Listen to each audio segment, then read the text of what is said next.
তোমরাও পড়েছো, আমরাও পড়েছি। একটা কিতাব দেখাও পৃথিবীতে, একটা কিতাবের একটা লাইন দেখাও যেখানে ঈদে মিলাদুন্নবীর ব্যাপারে এক বাক্য প্রমাণ করার সুযোগ আছে। এই যে রবিউল আউয়াল মাস আসছে, এমন অনেক কাজও হবে যেই কাজ নবীর সাহাবীরা করেন নাই, নবীর আহলে বাইতরা করেন নাই, আল্লাহ নবী নিজেও করেন নাই। 12 রবিউল আউয়াল ঈদ নবী বানিয়েছেন। আল্লাহ নবী ইসলাম তার জীবনে একবার ঈদ 12 রবিউল আউয়াল ঈদ পালন করেছেন। দেখেন, আপনি যদি বলেন 12 রবিউল আউয়াল সর্বকালের সেরা ঈদ, আজকে যেই দিন গেছে এটা কি ঈদের দিন? গতকাল কি ঈদ ছিল? এর আগের দিন কি ঈদ ছিল? যে আজকে মূল উদ্দেশ্য হচ্ছে তাদের ফিতনা সৃষ্টি করা। কথা বলুন। সাহাবীতে সেখানে তাদের বক্তব্য নকল করা হয়েছে। একজন হযরতে জাবির রাদিয়াল্লাহু তাআলা, আরেকজন হযরতে আব্দুল্লাহ ইবনে আব্বাস রাদিয়াল্লাহু তাআলা আনহুমা। দুজনেরই বক্তব্য নবীজির জন্ম যে দিনটি সেটি হচ্ছে 12 রবিউল আউয়াল।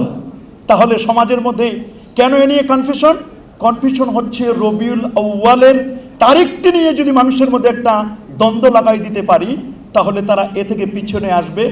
আপনারা বলেন, আমার নবী যেদিন পৃথিবীতে শুভাগমন করলেন এটি কি আল্লাহর দিবস নয়? নবীর চেয়ে বড় নিয়ামত কি পৃথিবীতে আর কিছু আছে? কখনোই না। এই যে নবীর শুভাগমনকে কেন্দ্র করে শয়তান কেঁদেছিল, এখনো শয়তানের দোসররা কিন্তু চুপ নাই, তারা মনে মনে কাঁদে। আমরা বলবো সিরাতুন নবী যে দলিলে জায়েজ, মিলাদুন নবী একই দলিলে জায়েজ। আমাদের কোনো দলিল লাগবে না। আমরা যে কিতাবগুলো এনেছি, আমরা আমাদের নিজস্ব কিতাব আনি নাই, তাদের কিতাব এনেছি আমরা। মুনাজাতে মাকবুল, এটি আশরাফ আলী থানভী সাহেব তার লেখা কিতাব। আমরা ইয়া নবী বললে শরক হয়, আমরা ইয়া রাসূলুল্লাহ বললে শরক হয়। যখন মুনাজাতে মাকবুলের মধ্যে আগেসনি ইয়া রাসূলুল্লাহ, তিনি যখন থানা ভবন থেকে আগেসনি ইয়া রাসূলুল্লাহ যদি থানা ভবন থেকে বলা যায়, মৌলভীবাজার, সিলেট, পৃথিবীর যে কোনো প্রান্ত থেকে ইয়া রাসূলুল্লাহ বলতে কোনো বাধা নাই।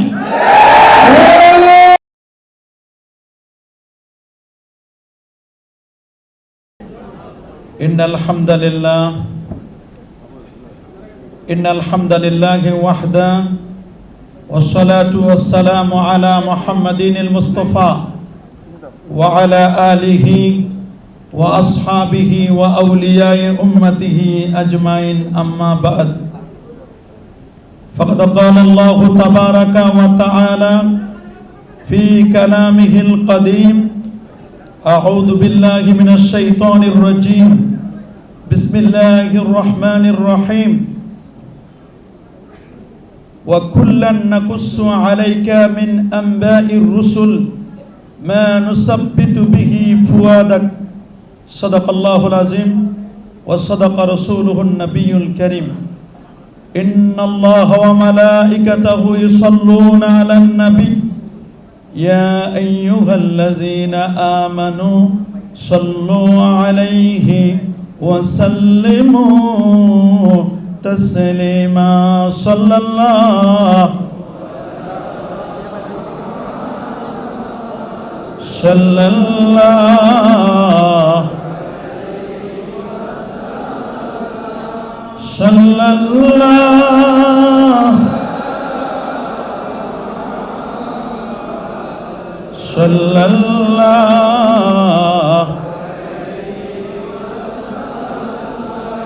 wa ahsanu minka lam tara qattu ayni wa ajmalu minka lam talidin nisa, khuliqta mubarra'an min kulli aibin ka'annaka qad khuliqta kama tasha. Sallallahu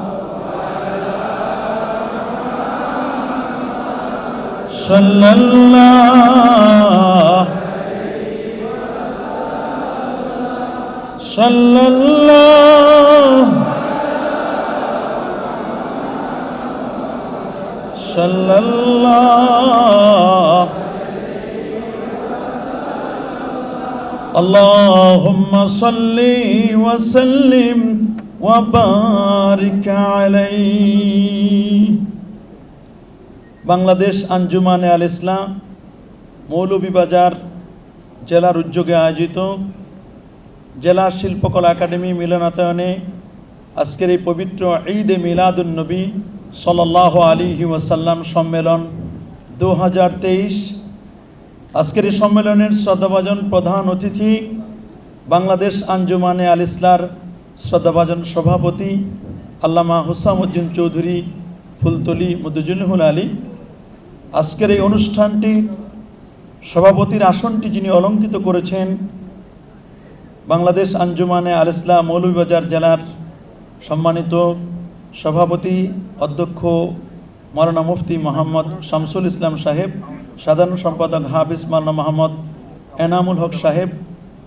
আজকের এই সম্মেলনের শ্রদ্ধাভাজন বিশেষ অতিথি অধ্যক্ষ আল্লামা AKM মনোয়ার আলী সাহেব, মহাসচিব বাংলাদেশ আঞ্জুমানে আল ইসলাম।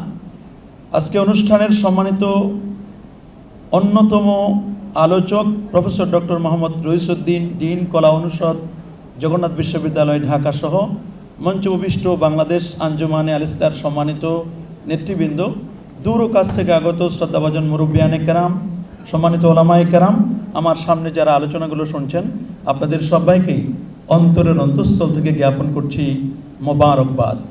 সবটুকুন শুকরিয়া, সবটুকুন প্রশংসা সে মহান রব্বে করিমের দরবারে, যিনি আজকের এই মোবারক মোতাবারক আজিমুশান একটি বরকতময় সম্মেলনে শত ব্যস্ততাকে পিছনে ফেলে, শত ঝামেলা থেকে মুক্ত হয়ে আল্লাহর ওলির সোহবতে আলেম ওলামাদের সাহচর্যে কিছু সময় কাটাবার সুযোগটুকু এনায়েত করলেন।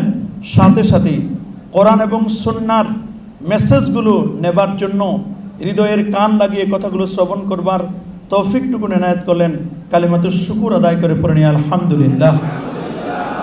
লাখো কোটি তার চেয়ে অনেক অনেক গুণ বেশি দরুদ আর সালাম পেশ করছি আল্লাহর সৃষ্টির প্রধান আকর্ষণ, কুল কায়নাতের নবী আকা মাওলা তাজেদার মদিনা, সুলতান মদিনা, শামসুদ্দোহা, বদরুদ্দোজা, নূরুল হুদা, সাহিব কাবা কৌসাইন আও আদনা, রসুলুস সাকালাইন, ইমামুল হারামাইন, ইমামুল কিবলাতাইন, ইমাম জাদ্দিল হাসান ওয়াল হুসাইন রাদিয়াল্লাহু তাআলা আনহুমা, আফতাব নবুওয়া, শাহানশাহি রিসালা, নূরি মুজাসসাম, হুজুর আকরাম, নূরুন আলা নূর, হাবিবুনা, শফিউনা, কুদওয়াতুনা, মুরশিদুনা মুহাম্মাদুর রাসূল সাল্লাল্লাহু আলাইহি ওয়াসাল্লামের পর বিনা দরখাস্তে যে নবীর উম্মত হবার সাআদা সৌভাগ্য আমাদের নসিব হয়েছে।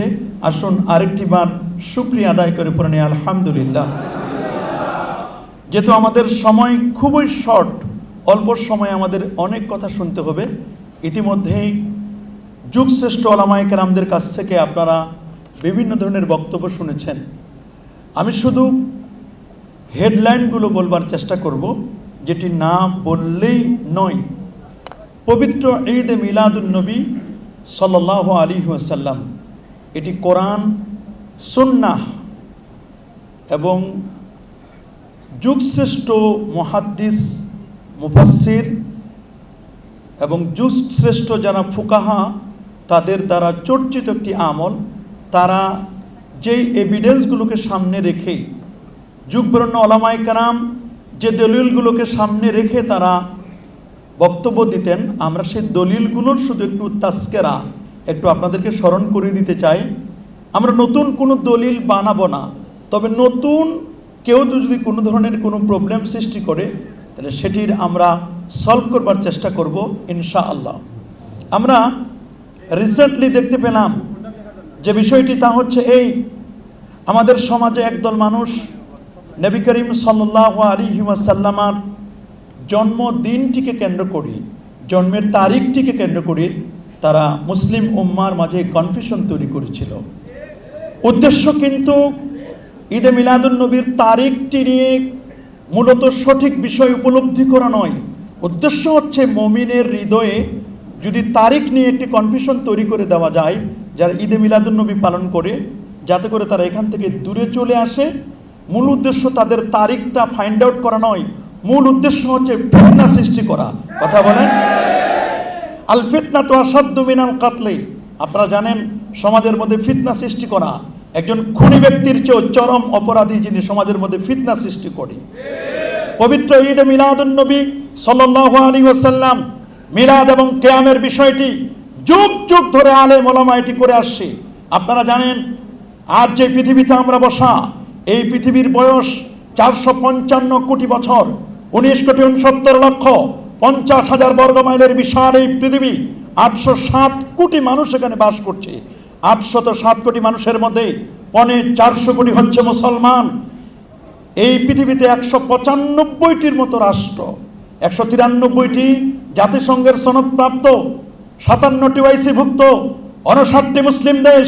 59টি মুসলিম দেশের মধ্যে ক্ষুদ্রতম হলেও, ছোট্ট হলেও অলিয়া উলিয়ার বাংলাদেশ, 360 অলির বাংলাদেশ, 12 অলিয়ার বাংলাদেশ, হযরতে শাহজালাল, শাহপরান, শাহ মাকদুম, খান জাহান আলী, ফতেহুল্লাহ, গরিবুল্লাহ, শাহ বেহেশতি চিশতি সহ এই দেশের মাটি আর মানুষকে যারা আবাদ করেছেন, তারা হক্কানি, রব্বানি, পীর মাশায়েখগণ এদেশের মানুষের আধ্যাত্মিক যে পরিবর্তনটি এনেছেন, যারা মুখে টুপি দিয়ে, মাথায় টুপি দিয়েছেন, মুখে দাড়ি, পরনে লুঙ্গি পরেন, সুন্নতি জামা পরেন, মসজিদ বলেন, মাদ্রাসা বলেন, এদের পিছনে কোনো না কোনো অলির অবদান রয়েছে। একদিক থেকে সিলেটে আসলে আল্লামা ফুলতলি সাহেব কাবলা রহমতুল্লাহ আলাইহির অবদান, বরিশাল, পটুয়াখালী, দক্ষিণবঙ্গে সারসিনার পীর যারা, তারা এই অবদান রেখেছেন। যে আজকে মূল উদ্দেশ্য হচ্ছে তাদের ফিতনা সৃষ্টি করা। কথা বলুন। কারণ নবী করিম সাল্লাল্লাহু আলাইহি ওয়াসাল্লামের জন্মদিন কোনটি এ নিয়ে ইখতিলাফ আছে, এটা আমরা সবাই জানি। কেউ এটিকে 8 তারিখের কথা বলেছেন, কেউ 10রা রবিউল আউয়ালের কথা বলেছেন, কেউ 12ই রবিউল আউয়ালের কথা বলেছেন। তবে আল্লামা ইমাম মুলাক্কিন ইবনুল মুলাক্কিন রহমতুল্লাহ আলাইহি তার লেখা বিখ্যাত কিতাব আত-তাওদীহ লে শারহে সহিহুল বুখারীর 2য় খণ্ডের 22তম পৃষ্ঠায় তিনি জমহুরের একটি মত নকল করেছেন। তিনি বলেছেন নবী পাক সাল্লাল্লাহু আলাইহি সাল্লামের জন্মের যে দিনটি সেটি হচ্ছে 12ই রবিউল আউয়াল। এটি জমহুর মুআররিখদের মত। আল্লাহু আকবার বলেন। তিনি কেন? আল্লামা হাফেজ ইমাদউদ্দিন ইবনে কাসির রহমাতুল্লাহ আলাইহি তিনি তার সিরাতুন নববিয়্যা লি ইবনে কাসির 1ম খণ্ডের 199তম পৃষ্ঠার মধ্যে খুব চমৎকার করে বলেছেন, আল জমহুর আলা আন্না যালিকা কানা ফি শাহরে রবিউল আউয়াল। নবীর জন্মদিনটি এবং জন্ম মাসটি নিয়ে কথা বলতে গিয়ে তিনি বলেছেন নবীর জন্ম মাস ছিল রবিউল আউয়াল এবং নবীর জন্মদিনটি ছিল 12ই রবিউল আউয়াল। সিরাতে ইবনে হিশামে আল্লামা ইমাম সুহাইলি রহমতুল্লাহ আলাইহি তিনি এই মতটিকেই প্রসিদ্ধ বলেছেন। মুহাম্মদ ইবনে ইসহাক রহমতুল্লাহ আলাইহি তিনি বলেছেন উলিদা রাসূলুল্লাহ সাল্লাল্লাহু আলাইহি ওয়াসাল্লাম ইয়াউমাল ইসনাইন লিইসনাতাই আশারাতা লাইলাতান খলাক মিন শাহরি রবিউল আউয়াল আমাল ফিল। আল্লাহ নবী হাতি সালে 12ই রবিউল আউয়াল। এবং তিনি এই যে মতটি দিয়েছেন তিনি বলছেন আমার কাছে এটি বিশুদ্ধ মত। তিনি এই বক্তব্যটি দিয়েছেন আর রওজুল উনুফের 1ম খণ্ডের 276 পৃষ্ঠায়। সেখানে তিনি 8টি কোণ নকল করে তিনি বলেছেন প্রসিদ্ধ মত হচ্ছে 12ই রবিউল আউয়াল। আল্লাহু আকবার বলেন। আমাদের সমাজে শুধু এই কথাটি বলেই তারা ক্ষান্ত হয়ে যায়। মনে রাখবেন মুসান্নাফ ইবনে আবি শাইবার 2জন বিখ্যাত সাহাবীতে সেখানে তাদের বক্তব্য নকল করা হয়েছে। একজন হযরতে জাবির রাদিয়াল্লাহু তাআলা, আরেকজন হযরতে আব্দুল্লাহ ইবনে আব্বাস রাদিয়াল্লাহু তাআলা আনহুমা। দুজনেরই বক্তব্য নবীজির জন্ম যে দিনটি সেটি হচ্ছে 12ই রবিউল আউয়াল। তাহলে সমাজের মধ্যে কেন এ নিয়ে কনফিউশন হচ্ছে? রবিউল আউয়ালের তারিখটি নিয়ে যদি মানুষের মধ্যে একটা দ্বন্দ্ব লাগাই দিতে পারি তাহলে তারা এ থেকে পিছনে আসবে, এই জিনিসটি আর তারা পালন করতে চাইবে না। আমি শুধু আপনাদেরকে বলবো যেই বিষয়টির উপরে আপনারা যত বেশি ফিতনা সৃষ্টি করবেন সেটি তত বেশি যোগ এবং শোকের সাথে উদযাপিত হবে। ঠিক কিনা বলেন? তারা এর আগের বছর যা করেছে এবছর খুব বেশি একটু ফাজলামি করে ফেলেছে, কিন্তু সরকার এবছর আরো বেশি কঠোর। পবিত্র ঈদে মিলাদুন্নবী সরকারি গ্যাজেট করে প্রতিটি মসজিদ, মাদ্রাসা, খানকা প্রত্যেকটি জায়গায় ঈদে মিলাদুন্নবীর আলোচনাকে সরকারের পক্ষ থেকে এটি চাপিয়ে দেওয়া হয়েছে। আল্লাহু আকবার। এই জন্য তারিখ নিয়ে যতই কনফিউশন করুক না কেন এরা কখনোই তারা এটি পারবে না। যেখানে ঈদে মিলাদুন্নবীর গুরুত্বের ব্যাপারে আল্লামা ইবনু জাওজি 579 হিজরির একজন আলেম তিনি বলেছেন লাউলাম ইয়াকুন ফি যালিকা ইরগামুশ শাইতান ওয়া ইদামু আহলিল ঈমান। ঈদে মিলাদুন্নবী উদযাপনের মাধ্যমে মূলত শয়তানকে লাঞ্ছিত করা হয়। আল্লাহু আকবার বলেন। এবং মুমিনদের ঈমানকে শক্তিশালী করা হয়। আমরা কি চাই না মুমিনের ঈমানগুলো শক্তিশালী হোক? আমরা কি চাই না তা? এবং শয়তান যে ব্যর্থ হয়েছে এটি তো হাদিস দ্বারাও প্রমাণিত। আল্লাহ নবীর জন্মে শয়তান যে চিৎকার করেছিল, চিৎকারে বলেছে যে আমি এতদিন পর্যন্ত খানায় কাবায় যেখানে 360টি মূর্তি রেডি করলাম, মানুষ শিরক করবে, কিন্তু সেই শিরক করা তো দূরের কথা, এমন এক মহা মানব পৃথিবীতে জন্মগ্রহণ করলো যিনি এই 360 মূর্তির শিরক করা তো দূরের কথা, তাদের পূজা অর্চনা করা তো দূরের কথা, বরং তিনি আসার মাধ্যমে 360 মূর্তিকে অপসারণ করা হবে, এই দুঃখেই তো আমি কাঁদছি। এই জন্য কিন্তু নবীর জন্মে শয়তান 4 বার কেঁদেছিল, তার মধ্যে একটি বার হচ্ছে আল্লাহ নবীর শুভাগমনকে কেন্দ্র করে। আল্লাহু আকবার বলেন। এই যে নবীর শুভাগমনকে কেন্দ্র করে শয়তান কেঁদেছিল, এখনো শয়তানের দোসররা কিন্তু চুপ নাই, তারা মনে মনে কাঁদে। কথা বলেন, মনে মনে কি কাঁদে? হাফেজ শামসুদ্দিন মোহাম্মদ আল জাজরি তিনি খুব চমৎকার করে বলে দিয়েছেন, 660 হিজরি আলেম মিন খাওয়াসিহি আন্নাহু আমানুন ফি যালিকাল আম ওয়া বুশরা আজিলাতুন বিনাইনিল বুগিয়াতি ওয়াল মুরাম। মিলাদ শরীফ মাহফিলের, ঈদে মিলাদুন নবীর মাহফিলের বৈশিষ্ট্যগুলোর মধ্যে একটি অন্যতম বৈশিষ্ট্য হচ্ছে যে বছরে ঈদে মিলাদুন নবী উদযাপন করা হয় সে বছরটি শান্তি নিরাপত্তা কায়েম থাকে এবং সকল প্রকার মাকসুদ আশাগুলো আল্লাহ তাআলা ঈদে মিলাদুন নবীর বারাকাতে আল্লাহ পূর্ণ করেন। আল্লাহু আকবার বলেন। এরা বুঝলো। আল্লামা ইউসুফ সালেহী সুবুলুল হুদা ওয়ার রাশাদ কিতাবের মধ্যে এই বক্তব্যটি দিয়েছেন। দুরুল মুনাজ্জাম কিতাবের 100 এবং 101 পৃষ্ঠার মধ্যে এই বক্তব্যগুলো নিয়ে এসেছেন। তাদের কাছে এটি সহ্য হয় না, এগুলো তাদের ভালো লাগে না। ঈদে মিলাদুন নবীর বিরোধিতা করতে করতে করতে করতে এমন বিরোধিতা করছে এটিকে কুফুর, শিরক, বিদআতে সাইয়্যা, হিন্দুদের পূজা অর্চনার সাথে এমন ভাবে মিলিয়ে দিচ্ছে, বাহিরে বক্তব্য দিচ্ছে এক ধরনের। কিন্তু এই বড় বড় শায়েখরা এদেরকে যখন বলা হয় স্যার, ওস্তাদ, আমরা একটা ঈদে মিলাদুন নবীর প্রোগ্রাম করতে চাই, বলে নাউজুবিল্লাহ, মাআযাল্লাহ, বিদআহ, হারাম, এটি করবে না। যখন বলা হয় সিরাতুন নবী করব, বলে ওকে, মাইকটা ভালো রাখবে, আমাদের হাদিয়াটা একটু ভালো করে দিবে, কোনো সমস্যা নেই। আমরা বলবো সিরাতুন নবী যে দলিলে জায়েজ, মিলাদুন নবী একই দলিলে জায়েজ। আপনার বাসার পাশের মসজিদে যদি আপনি হুজুরকে ফোন করেন, হুজুর আমার মসজিদে ঈদে মিলাদুন নবী করব, হুজুর বলবে নাউজুবিল্লাহ, এই ধরনের বেদাতের কাজে আমাকে দাওয়াত দিবেন না। যদি আপনি বলেন যে স্যার এটি জাতীয় মসজিদ বাইতুল মুকাররমের 15 দিন ব্যাপী, পক্ষকাল ব্যাপী ঈদে মিলাদুন নবী মাহফিল হবে, আপনার জন্য কোন ডেটটি রাখবো? বলে ভালো দেখে যেদিন মানুষ মজমা হবে, জমা হবে, সেই দিনটা আমার জন্য রেখে দিবেন, মাইকটা যেন ঠিক থাকে, আর স্বাভাবিক যে হাদিয়াটা দেয় ওই দিন একটু আমার হাদিয়াটা বাড়ায় দিবেন, আমি যথাসময় চলে আসবো, কোনো প্রবলেম নাই। আপনার মসজিদে করলে না জায়েজ হয়, মৌলভীবাজারের কোনো কেন্দ্রীয় মসজিদে করলে না জায়েজ হয়, ঠিক সেম টু সেম জিনিসটি জাতীয় মসজিদে গেলে অটোমেটিক সুইচটা অফ থাকলে ওটা অন হয়ে যায়, বেদাত আর থাকে না, না জায়েজটা নাটা উঠে যায়, জায়েজ হয়ে যায়। বাংলাদেশের কোনো ভূখণ্ডে যদি তাদেরকে দাওয়াত দেওয়া হয় ঈদে মিলাদুন নবীর কথা, নাউজুবিল্লাহ, মাশাআল্লাহ, বিদআ, যাবে না এটা করা। স্যার মালয়েশিয়াতে আপনার জন্য একটা মিলাদুন নবীর আয়োজন করেছি, কোনো প্রবলেম নাই। দেশ ছেড়ে যখন বিদেশের গণ্ডি, দেশের গণ্ডি ছেড়ে যখন আরেকটি দেশে চলে যায় তখন এটি জায়েজ হয়ে যায়, কারণ এটা জায়েজ করে ডলার। কি জায়েজ করে? ডলার জায়েজ করে। আমরা যখন বলি যে তোমরা যে ভোট করো, প্রতীক নির্বাচন করো, এই প্রতীক নির্বাচনের ক্ষেত্রে তোমরা যে বিভিন্ন প্রতীক বরাদ্দ হয়, তোমরা যে গণতন্ত্রের নামে যা করো, আমরা এটি অন্য চোখে দেখি, সেটা ভিন্ন কথা।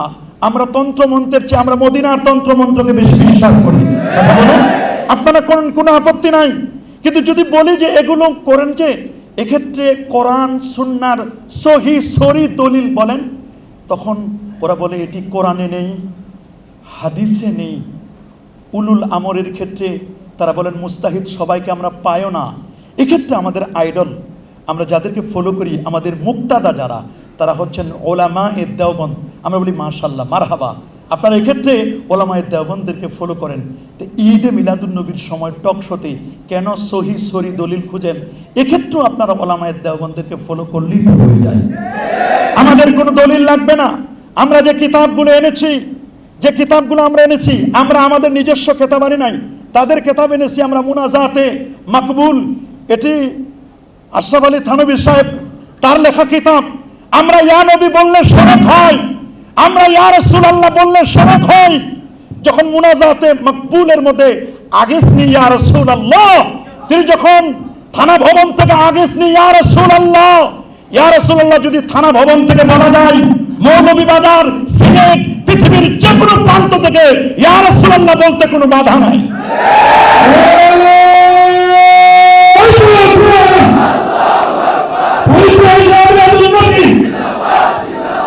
কথা খুব খেয়াল করে শুনবেন। আমরা ইয়া নবী বললে বলে এটা ইয়া নবী বলা বিয়াদবি। ওরা আমাদেরকে দলিল দেয়, কই ইয়া নবী এটা নির্দিষ্ট হলো না। কিন্তু দুঃখ লাগে, আমরা যাদেরকে মনে করতাম যে কওমি মাদ্রাসায় পড়াশোনা করলে এরা কাওয়ায়েদ সম্পর্কে মনে হয় একটু ভালো জানেন, অভিধান সম্পর্কে ভালো জ্ঞান আছে, আমরা এমনটি মনে করতাম। এরা দুইটি জায়গায় ফেল করলো। একটি হলো মিলাদ শব্দটিকে কেন্দ্র করে। অবাক লাগে, এরা যদি তিরমিজি শরীফটি পড়তো, আমার কাছে এই তিরমিজি কিতাবটি আছে, দ্বিতীয় খণ্ড 203 পৃষ্ঠা। এটা ফুলতলি সাহেব কেবলা লেখেন নাই, এটা সারসিনা দরবার থেকে লেখা হয় নাই। এই কিতাবটি লিখেছেন আবু ঈসা মুহাম্মদ আত-তিরমিজি। আজ থেকে প্রায় 1200 বছর আগের লেখা কিতাব ইমাম তিরমিজির ব্যাপারে, যিনি ইমাম বুখারীর ছাত্র, আবু আব্দুল্লাহ মুহাম্মদ ইবনে ইসমাইল বুখারীর ছাত্র, এমন জাহিল এবং ফাতিন ছাত্র। মুহাদ্দিসিনে কেরাম বলেছেন, এই তিরমিজি যেই ক্লাসে পড়ানো হয় ওই জায়গায় কেমন যেন নূর নবী, হায়াতুন নবী নিজে সেই মজলিসে এসে কেমন যেন উপস্থিত হয়ে আল্লাহু আকবার। এমন একখানি কিতাব, তার দ্বিতীয় খণ্ডের 203 পৃষ্ঠার মধ্যে বাবু মা জা ফি মিলাদিন নবী সাল্লাল্লাহু আলাইহি ওয়াসাল্লাম একটি বাব কায়েম করেছেন ইমাম তিরমিজি। মুহাদ্দিসের কাছে নবীর জন্মদিনটা কত বরকতময় হবে, কত গুরুত্বপূর্ণ হবে, একজন মুহাদ্দিস টাইটেল বানাতে পারেন তিরমিজি কিতাবের বাবু মা জা ফি মিলাদিন নবী সাল্লাল্লাহু আলাইহি ওয়াসাল্লাম। নিচে লেখা আছে বাইনা সাতরাইন, দুই লাইনের মাঝখানে লেখা ওয়াক্তুল বিলাদা, জন্মের সময়। অথচ ওদেরকে জিজ্ঞেস করেন, কয় মিলাদ শব্দটি ইসমে আলা, যন্ত্রবাচক, উদ্দেশ্য হলো নবীর সাথে গোস্তাখি করা, বেয়াদবি করা। এই একটি জায়গায় তারা বেয়াদবি করে। মিলাদ শব্দটি ওদের কি সুগরা, ওদের কি কুবরা, ওদের ছোট বড়, যেখানে যেখানে তারা মাইক পায়, মাইক পেলেই তারা নবীর মিলাদুন নবীর ব্যাপারে, ঈদে মিলাদুন নবীর ব্যাপারে বিশ্বজ্ঞার করে। অথচ কোনো একটি শব্দর সহি রূপ জানতে হলে ডিকশনারি পড়তে হবে, কামুসগুলো পড়তে হবে, মোজামগুলো পড়তে হবে, মাআজিম যত আছে এগুলো পড়তে হবে। পৃথিবীর কোন একটি লুগাতে আমরা চ্যালেঞ্জ করতে চাই না, আমরা কখনো চ্যালেঞ্জ এগুলো ছুড়ে দিতে চাই না। আমরা শ্রদ্ধার সাথে, বিনয়ের সাথে বলতে চাই, পৃথিবীর কোন একটি লুগাত অভিধানে কি দেখাতে পারবেন মিলাদ শব্দটি কোথাও ইসমে আলার সিগা লেখা হয়েছে? বরং প্রত্যেকটি অভিধানের মধ্যে বলা হয়েছে মিলাদ ওয়াক্তুল বিলাদা, জন্মের সময়। এটা ইসমে জরফের সিগা, সুন্দর করে ইসমে জরফ হিসেবে সবাই বলেছেন মিসাক, মিকাত। এগুলো মিকাত, যেখানে মানুষ ইহরাম বাঁধার স্থান, এটাকে মিকাত বলা হয়। আল্লাহু আকবার বলেন। মিসাক, মিআত, ইন্নাল্লাহা লা ইউখলিফুল মিআত, আল্লাহ তাআলা ওয়াদা খেলাফ করেন না। প্রত্যেকটি জায়গায় মিকাত, মিসাক, মিআত এই শব্দগুলো দেখবেন ইসমে জরফ, এগুলো কেউ ইসমে আলা বলেন নাই। এই জায়গায় যেমন বিয়াদবি করে ইয়া নবী শব্দটিকে কেন্দ্র করে বলে যে নবী, ইয়া নবী বলা যাবে না, বলতে হবে ইয়া আইয়ুহান নবী। অথচ কাফিয়ার সরা সাফিয়ার মধ্যে লেখা আছে, সাফিয়া শারহে কাফিয়ার মধ্যে লেখা, ইমাম মুবাররাক আল মুক্তাদাত কিতাবের মধ্যে, যিনি 1200 বছর আগে নাহুর উসুল লিখেছেন, স্পষ্ট করে লেখা, শরহু জামিতে লেখা ইয়া রাজুল বিমানা আইয়ুহার রাজুল। তাহলে ইয়া নবী, আইয়ুহান নবী কোনো বাধা নাই। ইয়া আইয়ুহান নবী বলা যায়, ইয়া নবী বলা একই বিষয়। এক্ষেত্রে কোন ধরনের তাজিমের ক্ষেত্রে কমতি হবে? ইয়া রাজুলু, ইয়া আইয়ুহার রাজুলু, ইয়া গোলামু, ইয়া আইয়ুহাল গোলাম, এখানে কোনো সমস্যা নেই। এবং তারা বলে যেখানে নবী তো নির্দিষ্ট করা হয় না। অবাক লাগে, কোথায় নাহু সরফেরা পড়াশোনা করলো, কোন মাদ্রাসায় পড়লো? তোমাদের এমন কোন নাহু বিশেষজ্ঞ আছে, নিয়ে আসো। তোমরা বলে ইয়া নবী বলে ফাইন্ড আউট করা হয় না, নবীকে আলাদা করা হয় না, নির্দিষ্ট করা হয় না। অথচ মারেফা 7 প্রকারের মধ্যে লেখা আছে, নাকারের আগে হরফে নেদা আসলে এটা মুআররাব বিন নেদা, হরফে নেদা দ্বারা এটা নির্দিষ্ট হয়ে যায়। আল্লাহু আকবার।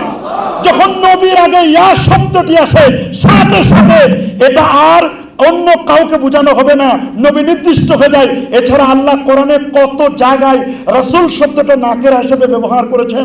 আল্লামা মোল্লা জীবন রহমতুল্লাহ প্রায় জায়গায় তিনি বলে দিয়েছেন, নাকেরাটা যখন রসুলের ক্ষেত্রে নাকেরা আসবে, এক্ষেত্রে অন্য কাউকে বুঝাবে না, এটা কেবলমাত্র আমার রসুলকেই বুঝাবে। আল্লাহু আকবার বলেন। তো ইয়া নবী নিয়ে তারা একটা ফাইজলামি করে এবং মিলাদ শব্দটিকে কেন্দ্র করে তারা এ ধরনের কথা কিন্তু বলে। আমি আপনাদেরকে দলিলগুলো শুধু স্মরণ করে দিতে চাই। আমরা যে দলিলগুলো পেশ করি সেই দলিলগুলোর মধ্যে পবিত্র কোরআন থেকে যে দলিলটি আমরা দিয়ে থাকি, প্রথম দলিলটি সেটা হচ্ছে সূরাত ইব্রাহিমের 5 নম্বর আয়াত, ওয়াদাক্কিরুহুম বিআইয়ামিল্লাহ। এখানে ইবনে আব্বাস রাদিয়াল্লাহু তাআলা আনহু তাফসীর করেছেন, ওয়াদাক্কিরুহুম বিআইয়ামিল্লাহ আই বিনিআমিল্লাহ। কোন একটি দিবসে যদি আল্লাহর পক্ষ থেকে নিয়ামত আসে, সেই দিবসসমূহ আল্লাহর দিবসগুলোকে তোমরা স্মরণ করিয়ে দাও। ওয়াযাক্কিরহুম, তোমরা তাদেরকে স্মরণ করিয়ে দাও বিআইয়ামিল্লাহ, আল্লাহর দিবসসমূহ। ইবনে আব্বাস রাদিয়াল্লাহু তাআলা তাফসীর করেছেন বিনিআমিল্লাহ দ্বারা, বিআইয়ামিল্লাহ দ্বারা বিনিআমিল্লাহ উদ্দেশ্য, মানে যেই দিবসে আল্লাহর পক্ষ থেকে নিয়ামত আসে। আপনারা বলেন, আমার নবী যেদিন পৃথিবীতে শুভাগমন করলেন, এটি কি আল্লাহর দিবস নয়? নবীর চেয়ে বড় নিয়ামত কি পৃথিবীতে আর কিছু আছে?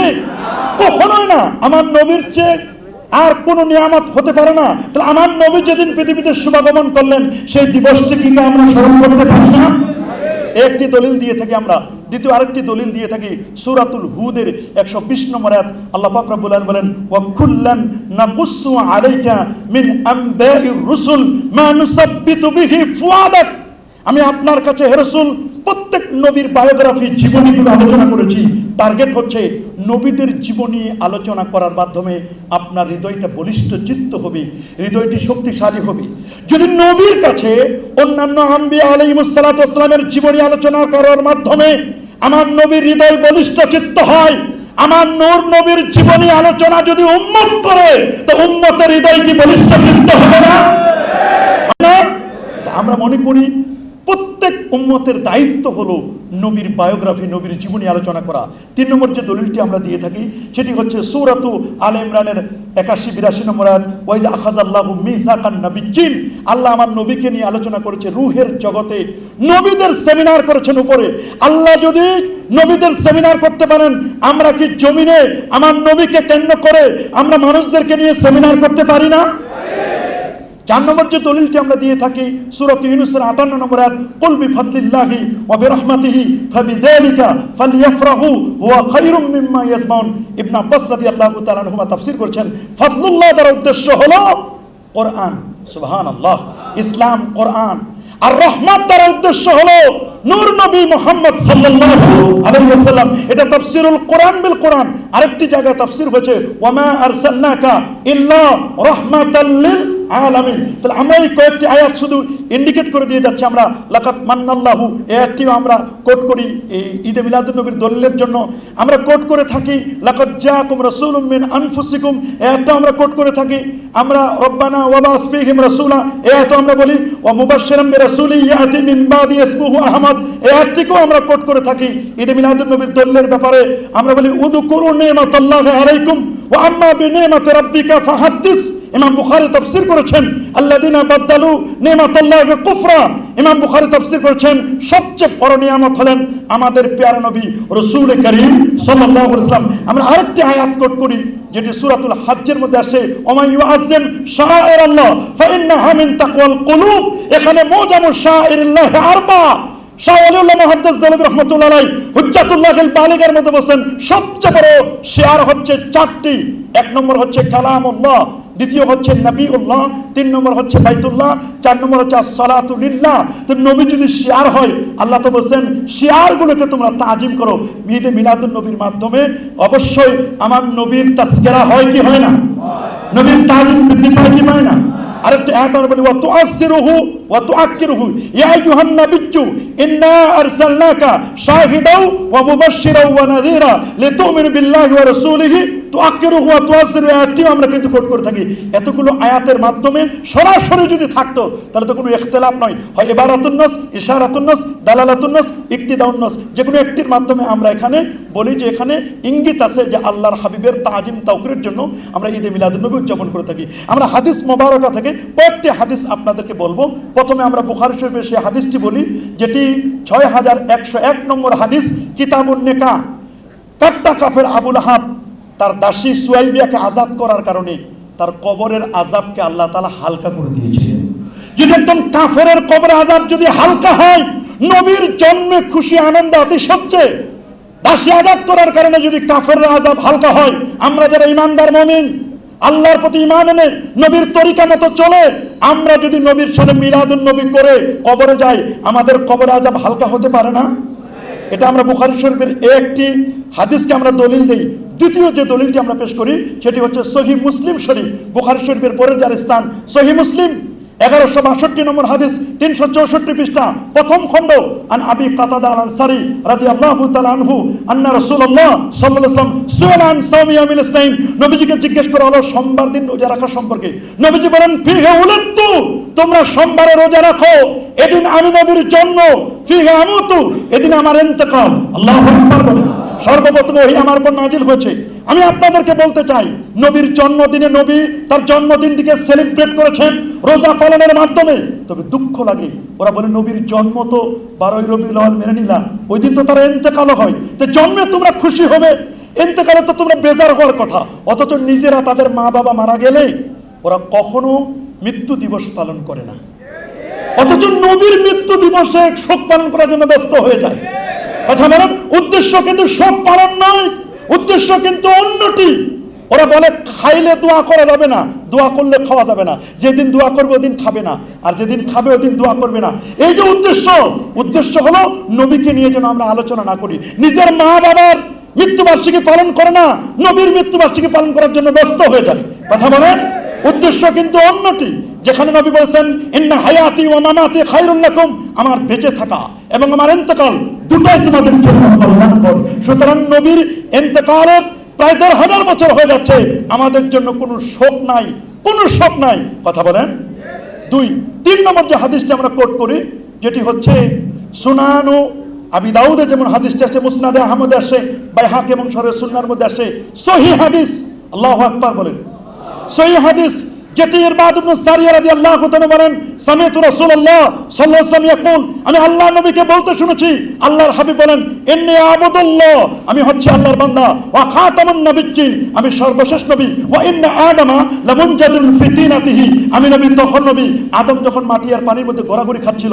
নবীজি নিজের জন্ম বৃত্তান্তের কথা বলছেন, তোমরা শুনে নাও, ইন্নী সাউহাদ্দিসুকুম আন দাওয়াতি বিআবি ইব্রাহিম, আমার জন্ম বৃত্তান্ত তিনি ইব্রাহিম নবী থেকে শুরু করেছেন, আমি ইব্রাহিম নবীর দুয়ার ফসল। সুবহানাল্লাহ বলেন।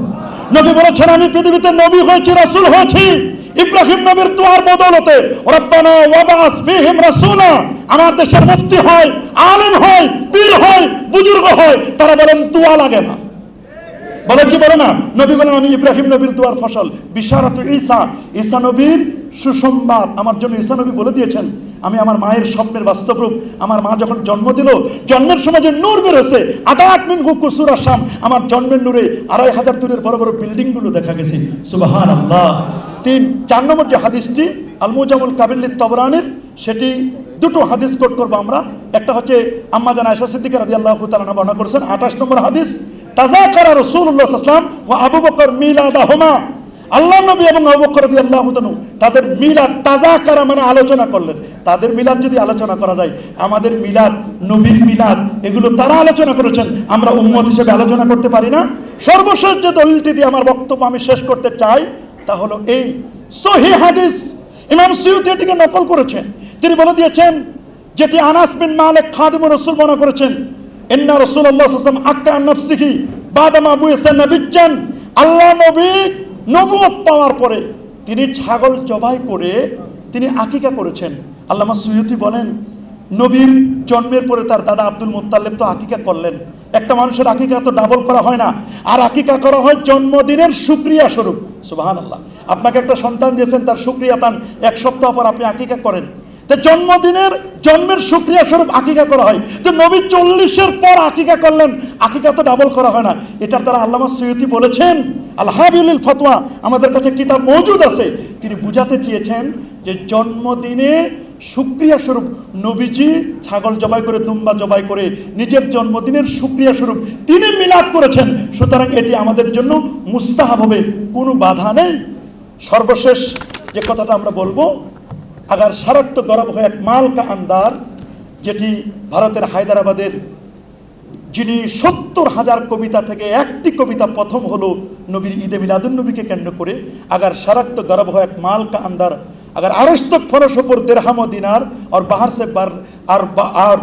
से दूर फालेज बाने कुगे तार और एक तरफ हो मेरे सैयद अबरार। তিনি খুব চমৎকার করে বলেছেন, 70,000 কবিতার থেকে একটি কবিতা প্রথম হলো যে পূর্ব থেকে পশ্চিম পর্যন্ত, পৃথিবীর জমিন থেকে নিয়ে আল্লাহর আরশ পর্যন্ত যত ভ্যাকান্সি খালি জায়গা সব যদি স্বর্ণরৌপ্য দামি জিনিস দিয়ে ভরপুর করে দেওয়া হয়, সমুদ্রের মণিমুক্তাগুলোকে সিঞ্চন করে এনে যদি একটি জায়গায় রাখা হয়, আর এক তরফ হো মেরে সৈয়দ আবরার, আরেকদিকে যদি রাখা হয় আমার নবীজিকে, যদি বলা হয় তুমি নিবে কোনটি, তিনি বলছেন 2 পা দিয়ে লাথি মেরে সব সম্পদ আমি ফেলে দিব, ওগুলোর তুলনায় আমার নবী প্রশ্ন আসে না। আমার নবীর 1000 বছর আগে তার জুতো মোবারকের তলায়, তার নালাইনের শরীফাইনের তলায় যে ধুলিকণাগুলো আছে, তার একটি ধুলিকণা যদি এক পাল্লায় রাখা হয়, আর গোটা পৃথিবীর সমস্ত সম্পদ আরশ থেকে জমিন পর্যন্ত স্বর্ণরৌপ্য সমুদ্রের মণিমুক্তা যদি এক পাল্লায় রাখা হয়, আর নবীজির জুতা মোবারকের তলার একটি ধুলিকণা যদি আরেক পাল্লা রাখা হয়, আমি এটাকে তুলে নিয়ে 2 ঠোঁটের মাঝখানে চুমু খেয়ে আমি আমার মাথায় তুলে নিব। এটাই হচ্ছে আমার ঈদে মিলাদুন্নবী। সেই ঈদে মিলাদুন্নবী আমরা যেন পালন করি, এ নিয়ে কখনো বাড়াবাড়ি করব না, আমরা এটিকে মুস্তাহাব জানি। আল্লামা সাহেব কাবলা ফুলতুল রহমতুল্লাহ আলাইহি এটার জন্য তিনি রক্ত ঝরিয়েছেন, তার সন্তানেরাও চেষ্টা করে যাচ্ছে। আমরা কখনো ফিতনাবাজ নই, আমরা হচ্ছি বাইনাল ইফরাত ওয়া তাফরিদ, বাইনা তাশবিহ ওয়া তাদিল, আমরা মুতাদিল পর্যায়ে এবং আমরা মধ্যম পন্থায় কাজটি করে যাচ্ছি। যারা ঈদে মিলাদুন্নবীকে কেন্দ্র করে নারী পুরুষের অবাধ বিচরণ, ঢোল তবলা, হ্যাপি বার্থডে টু মোহাম্মদ বলে নবীর জন্য চেয়ার ফিট করে রাখে, আমরা এই ধরনের ঈদে মিলাদুন্নবী কখনো সাপোর্ট করি না। বরং যে মিলাদুন্নবী যুগ যুগ ধরে সাহাবাই কেরাম, তাবিনে জাম, তাবুত তাবিন এবং ওলামাই কেরাম, মুহাদ্দিসিনে কেরাম যেভাবে উদযাপন করেছেন, আমরা ঠিক সেভাবেই নবীর তাস্কেরা, নবীর বায়োগ্রাফির উপর আলোচনা করব। আল্লাহ তাআলা আমাদের সবাইকেই নবীর সুন্নাহ মোতাবেক আমল করবার তৌফিক দান করুন। সকলে ভালো থাকুন, সুস্থ থাকুন, আল্লাহ সবাইকে সুস্থ রাখুন। আল্লামা সাহেব কাবলা ফুলতুল রহমতুল্লাহ আলাইহি সহ যুগে যুগে আউলিয়া কেরাম যে খেদমত করেছেন, আল্লাহ সবার খেদমতকে কবুল করুন। ওয়া আখিরু দাওয়ানা আনিল হামদুলিল্লাহি রাব্বিল আলামিন। ওয়াসসালামু আলাইকুম ওয়া রাহমাতুল্লাহি ওয়া বারাকাতুহু।